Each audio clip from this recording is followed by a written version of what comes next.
Hope you can see that. Last time we were discussing about condensers, and today we'll discuss about evaporation. Huh? Achha. So, evaporators, as the name suggests, is that the process of evaporation takes place. The whole idea is to take clean water uh, once the steam is out, and once the steam has transferred its energy to mechanical energy or rotational energy. After that, the heat of the steam has to be reused. So whole idea is to use the whatever is left of the heat in the steam, यानी जो steam है उसकी energy को दोबारा से इस्तेमाल करना, main idea ये है. अभी तक जो हम पढ़ रहे हैं कंडेंसर और इवेपोरेटर और आगे पढ़ेंगे कूलिंग टावर वगैरह, तो सबका एक ही आइडिया है कि जो स्टीम निकला है उसकी हीट को हम दोबारा से इस्तेमाल कर लें, जिससे कि कम हीटिंग से ही हम अपने स्टीम को दोबारा से उस प्रोसेस में अपने मेन हीट तक या जो रिक्वायर्ड हीट है वहाँ तक पहुँच सकें. तो इसके लिए एफिशिएंट प्रोसेस होने के लिए ज़रूरी है कि जो भी एनर्जी हमारी स्टीम में है उस एनर्जी को लें, और दूसरी चीज़ ये कि जो स्टीम वाटर में कन्वर्ट होगा उसके साथ बहुत सारे पोल्यूटेंट्स होंगे, यानी even though we try our level best to remove the pollutants, but still significant amount of pollutant, dust and other particles, uh, gaseous particles, they mixed with steam, and once the steam is converted into water, that water is not suitable to directly feed to the process. यानी उसको दोबारा से हम ऐसा नहीं कर सकते कि जो भी निकला है उसको हम जो प्रोसेस है उसमें वापस, यानी जो पानी है उसमें वापस डाल दें. तो उस वाटर को ट्रीट करना भी एक पर्पस होता है कि उस वाटर को ट्रीट किया जाए. सो evaporator is one of the method through which what we do is we try to create vapors. और जैसे कि हम जानते हैं कि समंदर जो है वो खारा होता है, उसमें जो कंटेंट, सॉल्ट कंटेंट है वो बहुत ज़्यादा होता है और उसे आप नॉर्मली पी भी नहीं सकते. बट वही उसी समंदर से जो पानी इवेपोरेट होके निकलता है वो प्योर वाटर होता है और क्लीन वाटर होता है और वो ड्रिंकिंग के लिए सुटेबल होता है. जाहिर बात है बारिश का जो पानी होता है वो प्योर होता है और वो सॉफ्ट वाटर होता है, हार्ड वाटर नहीं होता. तो वो जो प्रोसेस इसमें इन्वॉल्व हुआ वो वही इवेपोरेशन वाला प्रोसेस है. The same thing we are trying to do here with some mechanism, and that is why this the thing which does it, the device that does it, is known as evaporator. So evaporator, just to read what is written here, evaporators are employed for supplying pure water as makeup feed water in the steam power plant. ठीक है, यानी उस water को जो कि steam power plant में दोबारा जाना है उसको कहते हैं मेकअप फीड वाटर. जाहिर बात है कुछ फ्रेश वाटर भी देना होता है और कुछ मेकअप वाटर भी देना है. तो मेकअप वाटर यानी जो यानी री यूज हो रहा है और फ्रेश जो कि पहली बार यूज हो रहा है. Now in an evaporator, raw water is evaporated by using extracted steam. जाहिर बात है जो स्टीम है उसी से वो इवेपोरेट हो रहा है. And the vapors so produced may be condensed to give a supply of distilled or pure feed water. The vapors can be condensed in feed water either by the feed water or in separate evaporator condenser using feed water as the cooling medium. Two main types of evaporators, film or flash type and submerged type. दो तरह के हैं, film और flash type और submerged type. इसमें जो film या flash type है वो कुछ इस तरह का दिखता है कि इसमें एक तरफ से स्टीम आ रहा है और एक तरफ से स्टीम जा रहा है, और यानी इसके दो व्यूज़ हैं. एक व्यू जो है वो टॉप व्यू है और एक व्यू जो है वो साइड व्यू है. सो तो टॉप व्यू में भी एक तरफ से स्टीम जाएगा, इस तरफ से स्टीम आएगा, और जो वेपर है वो ऊपर से निकल जाएगा, और जो ऐसा पानी है जो रॉ वाटर है, यानी वैसा वाटर जो उसको सिर्फ हेल्प कर रहा है वेपर्स बनने में, वो बाहर आ जाएगा. So that is not a usable water, that is not going to be feed water, rather the vapors or the water coming from waters arising from vapors से condense होकर water बनते हैं, so that goes into the feed water. So that was one type, and another type is this is submerged type, where the raw water supply and connection, you can see there are a lot of tubes, steam in, यहाँ से steam आ रहा है और यहाँ से steam condensate होकर बाहर जा रहा है, और बाकी जो वेपर्स हैं वो ऊपर की तरफ यहाँ पे इकट्ठे होंगे, और वो इकट्ठा होकर यहाँ से वेपर्स आउट हो रहे हैं, और वो फिर बाद में कंडेंस होकर वाटर बन रहे हैं. Now these vapors are collected from evaporator and are condensed to give a pure and distilled water for boilers. In the submerged type evaporator, the tubes through which the steam is passed are submerged in raw water. Normal पानी के अंदर होता है. The vapors rising from the raw water are collected and condensed to provide a supply of pure makeup feed water. Because of continuous operation of raw water, concentration of impurities goes on increasing. Therefore, a periodic blow down of the raw water is essential. यानी जो पानी आपने उसमें डाला है वो वक्त के साथ contaminate होता है, तो उसको बार बार हटाना पड़ता है एक पीरियड के बाद. Scales formed on the surface of the tube will be retard the heat transfer rate, so its removal is also necessary. Scales यानी जो foams होते हैं या काई जिसे हम कहते हैं, जम जाना, या इस तरह की चीज़ें जो ट्यूब के ऊपर जम जाए, तो उससे क्या होगा कि हीट ट्रांसफर रेट जो है वो डिक्रीज होगा, तो उसकी भी सफाई जरूरी है. तो इन ट्यूब्स की सफाई भी ज़रूरी है, जिसके ज़रिए जो है ये प्रोसेस कंप्लीट होगा. नाउ एक तो ये था, हमने पढ़ा कंडेंसर्स, अब पढ़ना इवेपोरेटर. तो फिर एक चीज़ है वो है feed water heaters. Now these heaters are used to heat the feed water by the means of bled steam before it is supplied to the boiler. तो ये जो वाटर है उसको ही हम दोबारा से हीट कर रहे हैं. जाहिर सी बात है ये वाटर जो है वो वाटर है जो वेपोराइजर के बाद, यानी वेपोराइजेशन के बाद, वेपोरेटर्स के बाद आया है. तो उसमें हम but the idea is we want to first, the idea of evaporation is to get a distilled and clean water, but we don't want the water to be cool, we want water to be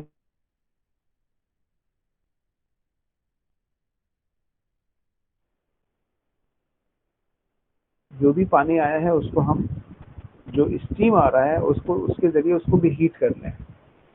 तो हमारे पास steam की वजह से heater भी है, और यानी दो ऑब्जेक्टिव है. पहला ऑब्जेक्टिव कि पानी साफ हो, और दूसरा है कि पानी गर्म हो. तो पानी साफ करने के लिए नेचुरली इवेपोरेटर्स, कंडेंसर्स यूज हुए. कंडेंसर तो ठंडा करके और फिर उसको साफ करने के लिए, क्योंकि अगर ठंडा नहीं होगा तो वो वेपर्स नहीं बनेंगे, तो फिर वो वेपर्स नहीं बनेंगे तो साफ नहीं होगा. तो इसलिए ठंडा करना भी ज़रूरी है, और ठंडा करके उसमें से इम्प्योरिटीज़ निकालने ज़रूरी है, और फिर उस इम्प्योरिटीज़ निकालने के बाद जो पानी है उसको गर्म करना भी ज़रूरी है, क्योंकि गर्म जितना ज़्यादा होगा एफिशिएंसी हमारी उतनी ज़्यादा होगी. So that hot heat can be given through separate heaters, or it can be taken by the heat of the steam itself. अब इसमें जाहिर बात है, अगर आप स्टीम की हीट लेंगे तो फिर उसमें you will try to make sure कि जो सिर्फ हीट ले रहे हैं हम स्टीम से, और उसकी इम्प्योरिटीज़ नहीं ले रहे हैं. So we can also have a system of heat exchanger, जिसमें से एक तरफ से हीट आए स्टीम की, और दूसरी तरफ जो फीड वाटर है वो गर्म हो. So that is what we call it feed water heaters. These heaters are used to heat the feed water by means of bled steam before it is supplied to the boiler. ठीक है. तो इससे पहले कि वो supplier को जाए, वो पहले फीड वाटर को भी हीट करता है. Necessity of heating feed water before feeding it back to the boiler arises due to following reasons. Overall plant efficiency इससे इम्प्रूव होती है। हम जाहिर बात है डायरेक्ट भी दे सकते थे, at the end of the day इस हीटर को गर्म, इस पानी को गर्म ही होना है, लेकिन अगर गर्म पानी है तो वो और ज़्यादा गर्म होगा, या एक सर्टेन लेवल तक गर्म करने के लिए जो अमाउंट ऑफ हीट है वो एक कोल्ड वाटर के लिए ज़्यादा होगी और एक हीटेड वाटर के लिए कम होगी, वार्म वाटर के लिए कम होगी। तो naturally it's a issue of increment of overall plant efficiency. That is one thing. Then there is another issue called thermal stress due to cold water entering the drum of the boiler around. यानी आप drum को बहुत ज़्यादा difference पे देंगे, difference of temperature पे, तो उसमें थर्मल स्ट्रेस होता है। जाहिर बात है जो मेटेलिक चीज़ें होती हैं वो ठंड और गर्म यानी हीट एंड कूल, इन दोनों में उनका बिहेवियर अलग होता है। अगर हीट देंगे तो वो एक्सपैंड करेगा, और अगर कूल कोल्ड होगा तो वो कॉन्ट्रैक्ट करेगा। तो अगर एक ही सिस्टम में एक जगह आप बहुत कोल्ड वाटर दें और एक जगह बहुत ज़्यादा रिलेटिवली हॉट वाटर दें, तो फिर उसके अंदर एक थर्मल स्ट्रेस होगा, यानी एक जगह से वो कॉन्ट्रैक्ट होगा और एक जगह से वो एक्सपैंड होगा, तो जिसकी वजह से उसके अंदर दरार आने के या वॉइड बनने के चांसेस ज़्यादा होंगे। जिससे कि अगर वॉइड आ जाए, अगर दरार आ जाए, तो नेचुरली जो है, दरार आने का मतलब ये नहीं हो कि पूरा फट जाए, ये हो सकता है कि उसमें कहीं पे कोई छोटी सी दरार आ जाए। वो दरार बाद में एक प्रेसिडेंट बन सकती है कि उसके बॉयलर्स ब्लास्ट के केस में। और बॉयलर ब्लास्ट जो है ये एक रियलिटी है, ऐसे बहुत से एक्सीडेंट्स हुए हैं जिसमें बॉयलर्स ब्लास्ट हुए हैं। I don't remember exact year, but I think just 4 or 5 years ago, a thermal blast happened, a boiler blast happened in one of the power plants in India, and that killed around 15 people. Casualty जो थी 15 लोगों की थी, बहुत से लोग घायल भी हुए थे। So you can understand the blast of boiler. It's a very dangerous thing.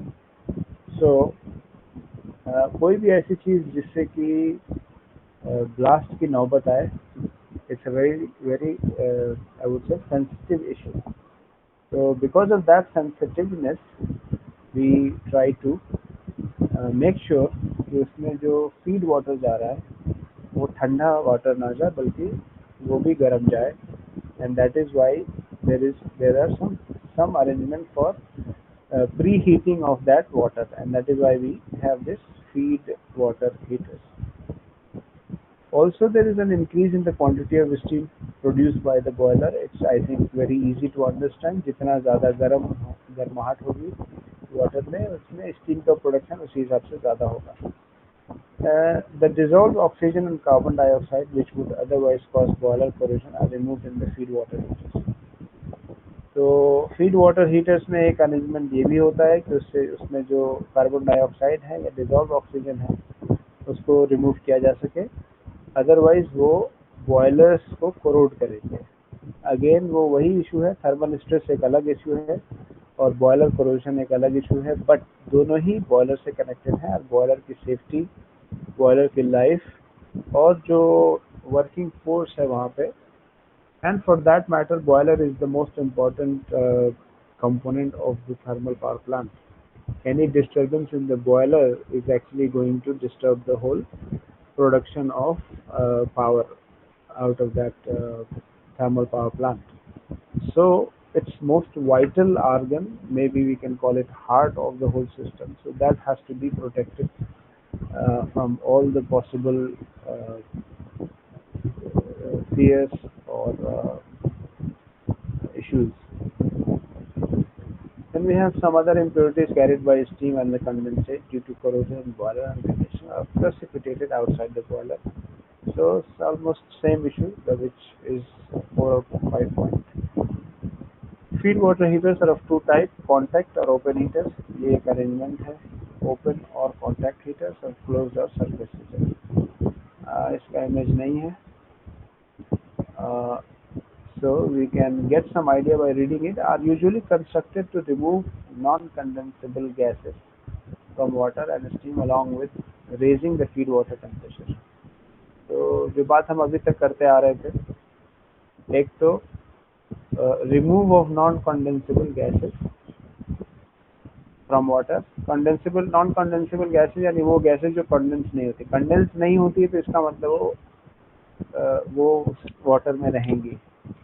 तो और हमें क्लीन वाटर चाहिए, तो दैट इज वाई उसको भी रिमूव करने का हमारे पास कुछ अरेंजमेंट चाहिए जिससे कि हम उन गैसेस को जो भी कंडेंस नहीं हुई हैं उनको भी निकाला जा सके.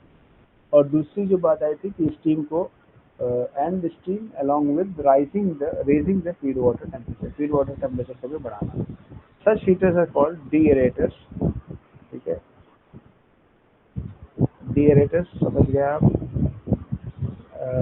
यानी it's one type of feed water heater. ठीक है, जिसमें से कहीं ना कहीं एयर को निकालना है एक तरह से. ठीक है, एयर या नॉन कंडेंसेबल गैसेस को निकालना है. डीएरेटर. So the amount of gas dissolved water depends upon its temperature, which decreases sharply with increase the temperature and falls to almost zero at the boiling point. Such feed water heaters are used in a small power plant. ये open या contact heaters जो है ये small होते हैं, में use होते हैं. और closed और surface heater consist of closed shell in which there are tubes or coils. तो फर्क जो है वो, although there is no figure, आप इसको समझ सकते हैं कि ये open होता है और ये क्लोज होता है. और क्लोज की वजह से इसमें जो वाटर की जो ट्रांसफर ऑफ हीट हो रहा है वो हीट एक्सचेंज के थ्रू हो रहा है. ओके, ट्यूब और coils through which either steam और वाटर, एक से या तो स्टीम गुजारी है या वाटर गुजारी है. ठीक है, तो बात वही आ गई कि आपको वाटर को हीट करना है, फीड वाटर को, और उसकी इम्प्योरिटीज को हटाना है. तो या तो ओपन कर लें इसको या फिर एक्सचेंज, वाटर एक्सचेंज के साथ कर लें, जो कि हीट एक्सचेंजर की के साथ होता है. So that is what is mentioned here, is in which there are tubes or coils through which either steam or water is circulated. Usually the water is circulated through the tube, and the steam and water may flow either in the same direction or in opposite direction. Such heaters may be either vertical or horizontal. In such heaters, the feed water can never be heated to the temperature of steam. For maintaining a high overall heat transfer for the heater, the water velocity should be high, but pumping cost limits the velocity to about 1 to 2.5 meters per second. Anyway, these are some few details with the feed water heaters. So now we come to, in fact, electrical part, not electrical, but mechanical part. So prime mover. So prime mover is something which is hit by the steam. The prime mover converts the stored energy into steam, into rotational mechanical energy, well known. Steam prime movers are either reciprocating engines or turbines. दो तरह से हो सकते हैं, reciprocating engine की तरह से भी हो सकते हैं, turbine की तरह भी. Nowadays steam engines have become obsolete. इसलिए reciprocating motion, due to the reciprocating motion, and the steam turbines are usually employed as prime movers. The steam turbines give high speed, standard speed of 3000 rpm and 1500 rpm. ज़ाहिर बात है ये 3000 rpm और 1500 rpm ये synchronous motor, synchronous generator यानी alternator की भी एक स्पीड होती है. Depending on number of poles number 2 है या 4 है, उस पर डिपेंड करता है कि उसकी स्पीड इधर 1500 है या 3000 है, डिपेंडिंग ऑन यानी considering the Indian frequency which is 50 Hz. So maximum floor space, bulk weight, maximum efficiency in large size, suitably for highest steam pressure and steam pressure. All large units of 1 megawatt of steam pressure. वह बात है 1 megawatt से ऊपर की है बात कर रहा है. So it is basically steam turbines are used for as a prime mover.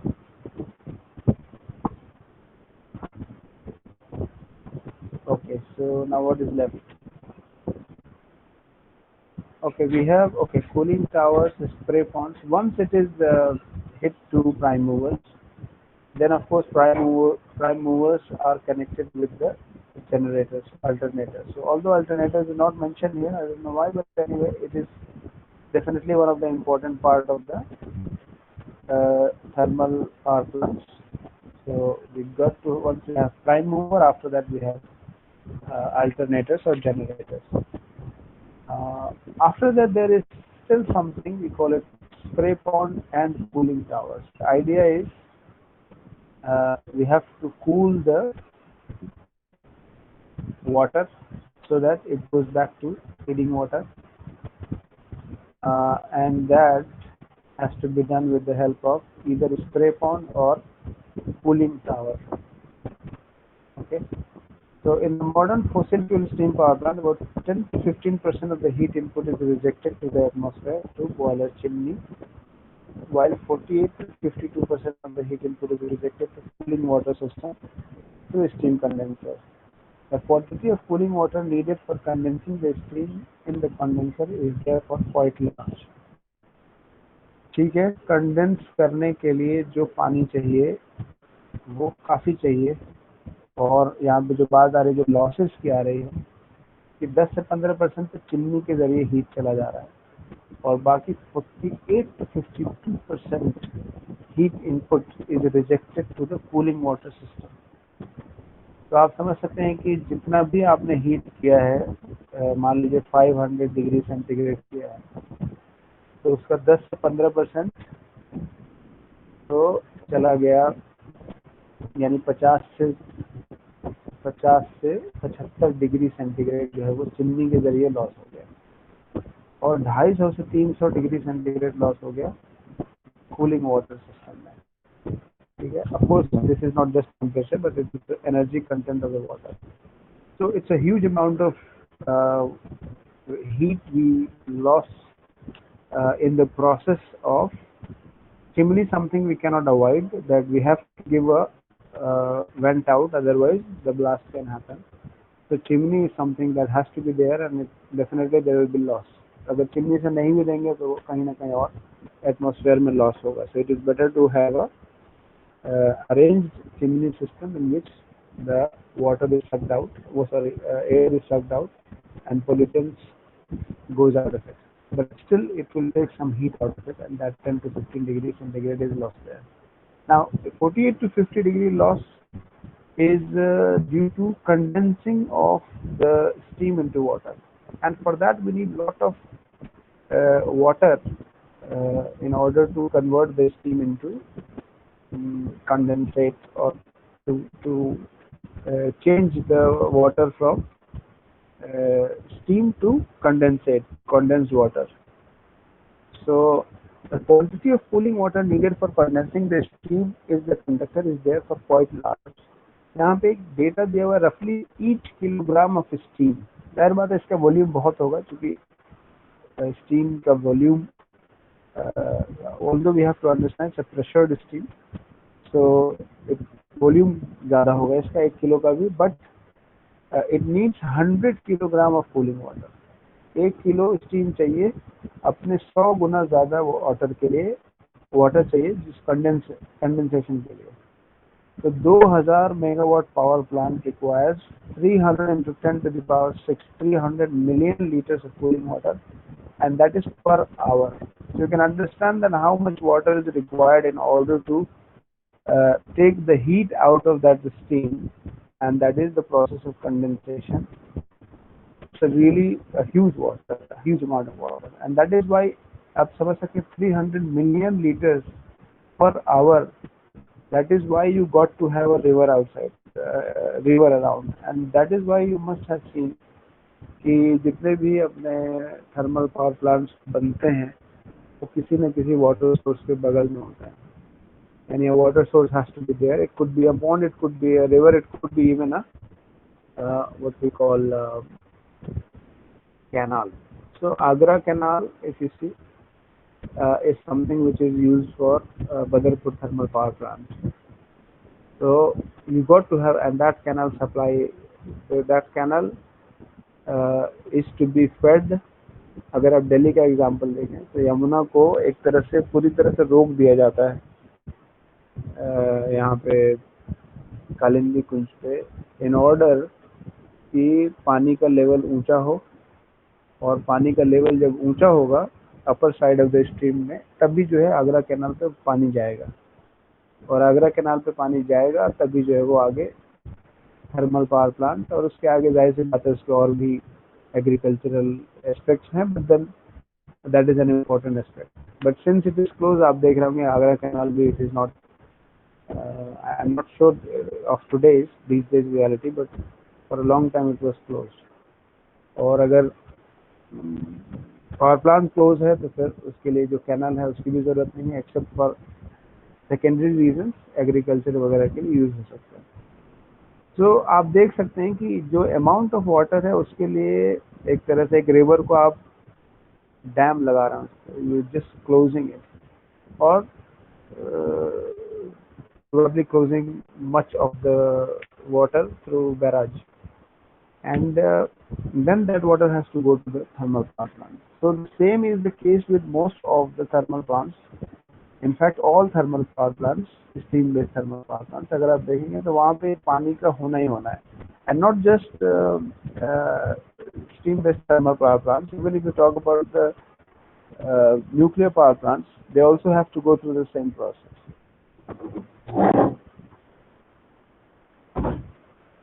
So going through the same process means, yani heating by coal or heating by nuclear fuel is a issue, or is a difference between nuclear power plant or coal fired power plant.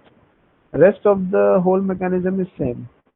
They also has to have a cooling tower. They also have to have spray ponds. They also have to have this feed water, evaporators, and all the whole paraphernalia of the uh, factory or power plant. तो the only thing is कि उसको आप गर्म कैसे करना है, कोयले से करना है या फिर थर्मल पावर प्लांट, सॉरी उसको न्यूक्लियर फ्यूल से करना है। अब फर्क ये है कि जाहिर बात है न्यूक्लियर फ्यूल में उतने ज़्यादा गैसेज और उतने ज़्यादा प्रेसिपिटेट्स और पोल्यूटेंट्स नहीं होंगे, तो आप उसमें से अपने कुछ प्रोसेसेस को कम भी कर सकते हैं, but they have their own dangers, and that is the danger of contamination, danger of the fuel being radioactive, and radioactive yani emanating or emanating, yes, gamma rays. So that gamma rays are dangerous for life. That's up. हाँ call करना है, दूसरे वाले phone पे करना है। हाँ ठीक, बोले आपने बोल दिया ना क्लास लेना। हाँ ठीक, ओके। So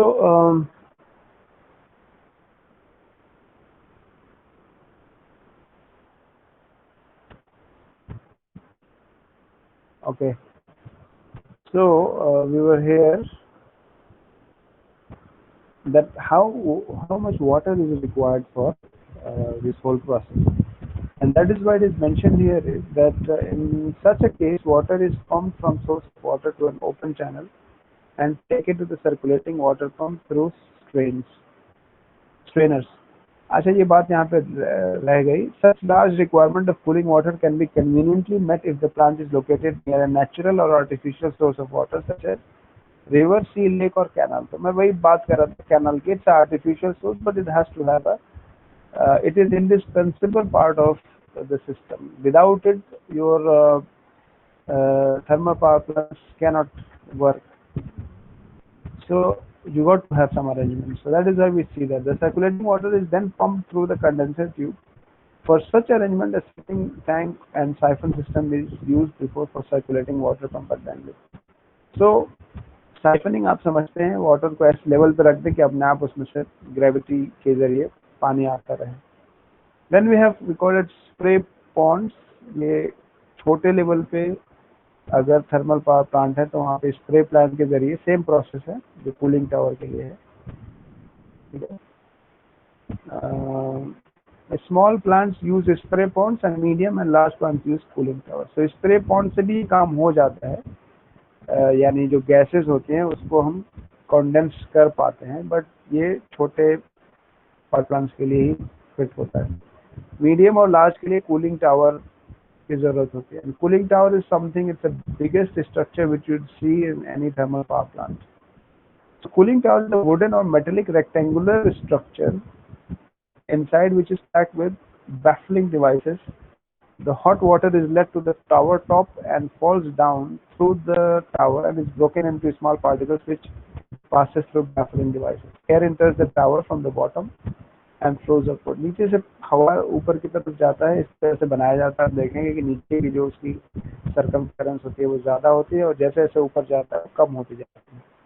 और एयर को पास करने के लिए जो ड्राफ्ट दिया जाता है वो नीचे से ही दिया जाता है, जिससे कि वो नीचे से ऊपर की तरफ पानी को ठंडा करते हुए जाते हैं. जाहिर बात है जब वाटर को सरफेस एरिया ज़्यादा मिलेगा तो वो ठंडा होता जाएगा. तो the whole idea is to cool the water, in fact to convert the steam into the water and remove the impurities out of that water. Okay, the air vaporizes a small percentage of water, thereby cooling the remaining water. The air gets heated and leaves the tower at the top. The cool water falls down into the tank below the tower, from it is pumped to the condenser and cycle is repeated. Figure 3.16. This is how it is. ठीक है, नीचे से cool water है, ऊपर से hot water है. Hot water कुछ तो ऊपर चला जाएगा एटमॉस्फेयर में और कुछ नीचे जो है वो ठंडा होता जाएगा. एंड जाहिर सी बात है फिर वो आगे कंडेंस होता जाएगा. So this is the task of cooling towers. Then there is something called control room. So control is something, yani it is quite obvious to understand that you got to have a control room. So there is a control room. In case of remote control, house all necessary measuring instruments for such parameters: alternators and feeders, synchronizing gear, protective gear, automatic voltage regulator, communication arrangement. इसमें नहीं लिखा है. Backup system भी होना जरूरी है. A separate battery room नहीं लिखा है. A separate battery room and motor generator set or a rectifier is also installed for supplying to make and trip circuit switchgear. In case of outdoor switchgear, normally compressed air is used for operation. We got to have a control room and then we got to have a switchyard. Switchyard or yani what we call in other words substations. The switchyard houses transformers, circuit breakers and switches. I'm sure you must have studied this switchyard in your power system class, or maybe you will study this switchyard. So basically इसमें इसका भी एक पूरा study है और detail study है.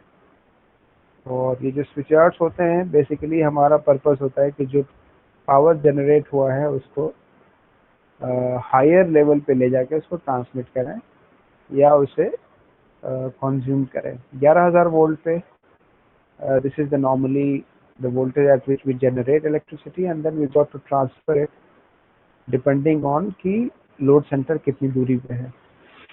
So you must have studied about short transmission, long transmission, medium transmission. So depending on the length, 50 kilometre है तो शॉर्ट और 50 से 200 के बीच में है तो मीडियम और उससे ज़्यादा है तो फिर हाई. तो इस तरह से लॉन्ग ट्रांसमिशन. तो इस तरह से डिपेंडिंग ऑन शॉर्ट, लॉन्ग और medium which is the voltage level. जाहिर बात है हमारा आइडिया होता है कि मैक्सिमम वोल्टेज पे ले जाए जिससे कि करंट मिनिमम हो सेम पावर के लिए, और फिर उसकी वजह से जो I2R लॉसेस हैं और जो दूसरे अल्टरनेटिंग करंट के लॉसेस हैं, इम्पिडेंस, रिएक्टिव इम्पिडेंस और इंडक्टिव इम्पिडेंस, कैपेसिटिव इंडक्टेंस. तो ये सब जो चीज़ें हैं ये इसको मिनिमाइज किया जा सकता है. सो बट ये भी हम नहीं कह सकते कि हम अगर शॉर्ट ट्रांसमिशन के लिए ही हम 1200-1000 वोल्ट पे लेके जाएं, because the cost involvement in taking the voltage to a high level is also very high. We got to have that large transformer और फिर आपको उसी तरह से जो टावर बनने हैं उन टावर में एक फेज से दूसरे फेज के बीच जो गैप होगा वो ज़्यादा हो जाएगा। अगर आप 12,000 वोल्ट पे ले जा रहे हैं, अगर आप 400,000 पे ले जा रहे हैं तो उस हिसाब से थोड़ा कम हो जाएगा। 220,000 पे ले जा रहे हैं 220 केवी पे तो और कम हो जाएगा। 66 केवी पे ले जा रहे हैं और कम हो जाएगा। 33 केवी पे ले जा रहे हैं तो हो सकता है आप सिंपल वुडन बेस्ड टावर्स पे लेके जा सकते हैं, केबल्स के जरिए लेके जा सकते हैं। So depending on the voltage, जब जैसे जैसे हाई वोल्टेज पे जाएंगे वैसे वैसे जो कॉस्ट है, इंफ्रास्ट्रक्चर कॉस्ट ऑफ ट्रांसमिशन, वो बढ़ता जाएगा। तो बहुत शॉर्ट डिस्टेंस के लिए 500 किलो 50 किलोमीटर 100 किलोमीटर के लिए लॉन्ग की ज़रूरत नहीं होती है, उसको शॉर्ट ट्रांसमिशन सिस्टम से ही हम कर लेते हैं और उसको बहुत हाई वोल्टेज पे भी नहीं ले जाते। So the study between increasing the voltage and the distance it has to be covered is done through some what we call trade off, कि कौन सा ऐसा पॉइंट है जिस पॉइंट पे इकोनॉमिकली बेस्ट है कि किस वोल्टेज के लिए, किस डिस्टेंस के लिए किस वोल्टेज पे ट्रांसफर किया जाए।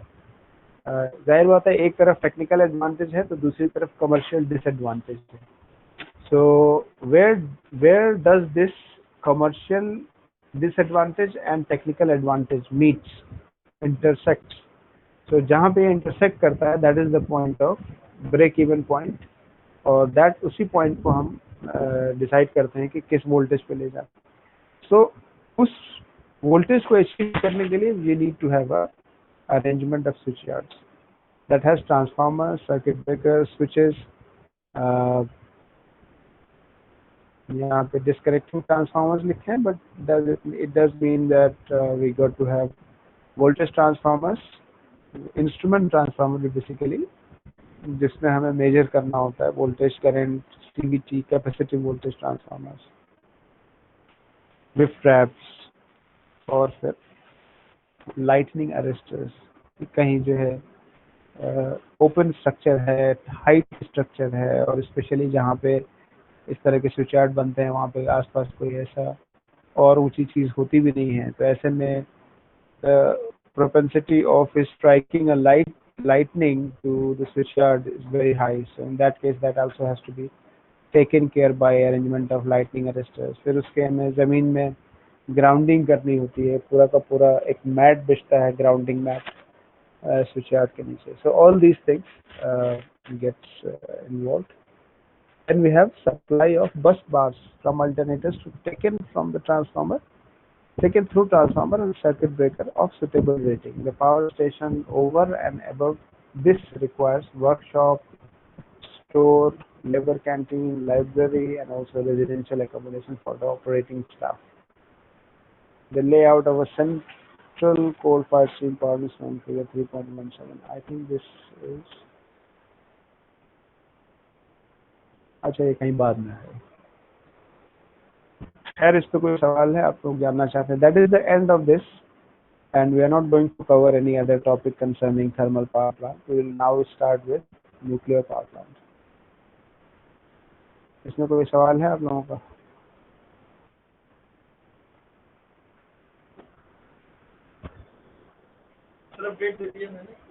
Any question? हाँ एक मिनट, ठीक है, अटेंडेंस एक मिनट, बस अटेंडेंस